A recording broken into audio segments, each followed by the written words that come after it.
Wrapper प्रधानमंत्री ने film director से कहा, संविधान संशोधन का मसौदा तैयार करके लाइए।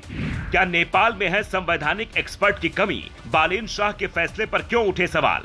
4 दिन में 14 फैसले से हिलाई नेपाल की व्यवस्था, खुद विद्रोही फिर विरोध पर बैन क्यों?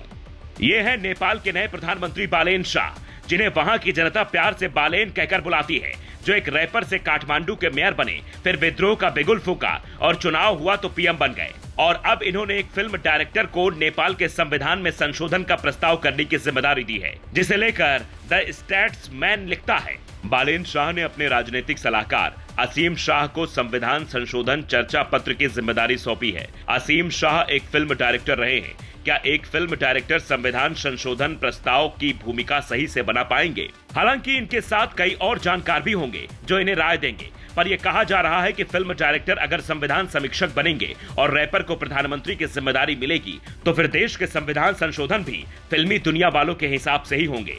लेकिन नायक फिल्म के अनिल कपूर की तरह तड़ातड़ फैसले लेने वाले बालेन शाह को समझने में लगता है विरोधी अब भी भूल कर रहे हैं, वरना केपी शर्मा ओली जैसे व्यक्ति को पद से हटाना बेहद मुश्किल था, जो बालेन शाह ने करके दिखाया। और शपथ के बाद पहली ही कलम से केपी शर्मा को जेल भी भेज दिया, जिस पर अब सवाल उठने भी शुरू हो गए हैं।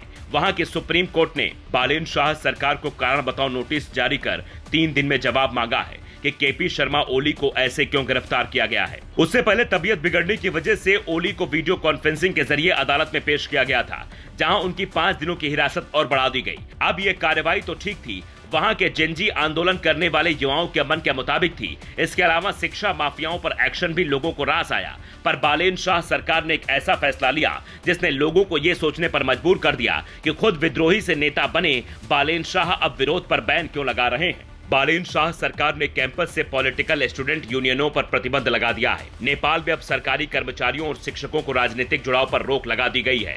अब जरा सोचिए, जिस आदमी ने छात्र आंदोलन की लहर पर सवार होकर देश की सबसे ऊंची कुर्सी पाई, उसने अपने शासन के पहले ही फैसले में छात्रों से कहा राजनीति से दूर रहो। अब इसकी तुलना कुछ लोग शेक्सपियर के उस नाटक से कर रहे हैं जिसमें यह बताने की कोशिश की गई है कि न पूरी त्रासदी न पूरी कॉमेडी, वो असहज तीसरी विधा जहां आप हंसते हैं लेकिन हंसी गले में अटक जाती है।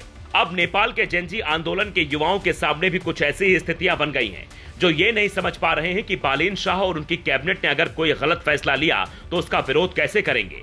अब वहां कोई छात्र नेता ऐसा नहीं हो पाएगा जो सीधे पीएम की कुर्सी को चैलेंज कर सके, जनता के बीच गाना गाकर ऐसा आंदोलन कर सके कि एक कद्दावर नेता को बुरी तरह हरा सके। क्या यह व्यवस्था इसलिए की गई या फिर नेपाल में अब कोई दूसरा आंदोलन ना हो, युवाओं को कोई और भड़का ना पाए, देश तेजी से विकास के राह पर चल सके, इसलिए फैसला लिया गया? ये बात बड़े बड़े दिग्गज पूछ रहे हैं। हालांकि बालेन शाह के समर्थक फिलहाल उनके इस फैसले से खुश हैं और साथ भी हैं। तभी तो एक फिल्म डायरेक्टर को संविधान संशोधन का मसौदा तैयार करने की जिम्मेदारी दी जाती है, लोग मौन हो जाते हैं। आप इस फैसले को कैसे देखते हैं? अपनी राय दे सकते हैं।